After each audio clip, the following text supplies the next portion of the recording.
Sabe, histórias sobre profecias que preveem o futuro? A gente ouve isso desde sempre, né? Mas e se uma delas, uma bem antiga, de 400 anos atrás, parecesse descrever o nosso mundo de hoje? E com uma precisão, assim, de assustar? Pois é, essa é a grande questão que a gente vai explorar. Como é que pode uma freira, lá no século XVII, ter tido uma visão tão clara dos desafios, das crises que a gente enfrenta no nosso mundo moderno? Parece coisa de filme, né? Então, bora mergulhar nessa história. O que a gente está falando aqui são as profecias de Nossa Senhora do Bom Sucesso. Elas foram reveladas, supostamente, a uma freira lá em Quito, no Equador. E o mais impressionante, isso foi há 4 séculos. Para a gente entender bem essas profecias, a gente precisa primeiro conhecer a pessoa que está no centro disso tudo. O nome dela é Madre Mariana de Jesus Torres. Então, quem era essa Madre Mariana? Bom, ela nasceu na Espanha, lá no século XVII, e desde pequenininha já mostrava uma espiritualidade muito forte. Para se ter uma ideia, com só 8 anos de idade, ela recebeu a primeira comunhão, o que era bem raro para a época. E ali mesmo ela disse ter tido uma visão de Jesus e de Maria. Mais tarde, ela se mudou para o Equador, para Quito, e ajudou a fundar um convento. A vida dela, segundo os relatos, foi cheia de fenômenos místicos bem intensos. Inclusive uma tal de morte mística, que seria tipo um estado em que a alma se separa do corpo. E ela teria passado por isso 2 vezes antes de falecer de vez. Olha só que forte. Uma das visões mais marcantes que ela teve foi a de Jesus sendo açoitado, sabe? E na hora, ela achou que a culpa era dela, dos pecados dela, e começou a pedir perdão. Mas a resposta que ela teria recebido foi surpreendente. A causa daquele sofrimento não eram os pecados dela.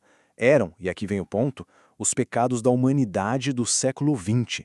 Pensa bem, ela está dizendo isso 4 séculos antes do século XX sequer existir. É de arrepiar.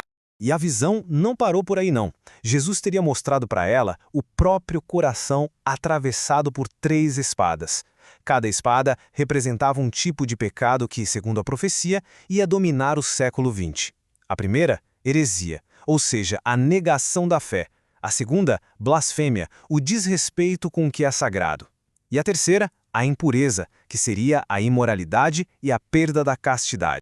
Ok, mas como é que a gente pode dar crédito para previsões sobre o futuro, né? Bom, a fonte dessa história aponta para outras profecias que, supostamente, já se cumpriram. É como se fossem a prova de que o resto também é verdade. Vamos dar uma olhada em quais são elas. Então, segundo a fonte, são 4 previsões principais que teriam se tornado realidade. A primeira, a proclamação do dogma da Imaculada Conceição, lá em 1854. Isso aconteceu numa época em que o Papa era visto como um prisioneiro no Vaticano. A segunda foi sobre o surgimento de um sacerdote modelo no século XIX, que seria São João Vianney. Depois, a terceira, a declaração do dogma da Assunção, em 1950, bem depois do banho de sangue da Segunda Guerra. E para fechar, a canonização da fundadora do convento dela, Santa Beatriz, que aconteceria como previsto no século XX. Tudo isso teria sido previsto séculos antes. Certo. E aqui a gente chega no ponto principal. Se a fonte diz que tudo isso aí se cumpriu, a pergunta que fica é: o que essa profecia dizia sobre a nossa época? É exatamente agora que a coisa fica mais direta para a gente. A profecia começa a dar avisos bem específicos para os séculos 20 e 21. E olha, uma das passagens é bem pesada. É quase um lamento sobre o futuro. Ela diz assim: ai das crianças deste tempo, a inocência mal se encontrará nas crianças, nem o pudor nas mulheres. É uma previsão bem sombria, né? Falando de uma mudança radical nos valores da sociedade. E as profecias vão ainda mais fundo, detalhando uma crise que ia atingir os pilares da fé católica, os sacramentos. Foi previsto, por exemplo, que o batismo e a crisma seriam deixados de lado por muita gente, que a Eucaristia sofreria com profanações, tanto públicas quanto escondidas, que o matrimônio seria atacado e, com isso, os valores da família iam ser abalados. E, por último, que os próprios sacerdotes seriam ridicularizados, desprezados e perseguidos. Mas calma, apesar de todos esses avisos bem sombrios, a profecia não termina em desespero, não. Pelo contrário, ela aponta para um triunfo final, para uma restauração. O que a profecia descreve é basicamente um grande conflito. De um lado, a gente teria um aparente triunfo do mal, sabe? Uma época em que tudo ia parecer perdido, que a igreja estaria numa crise profunda. Mas, do outro lado, vem a promessa da hora de Maria, um momento em que ela iria intervir para destronar Satanás de forma maravilhosa e, usando uma imagem bem forte, esmagar a cabeça da serpente.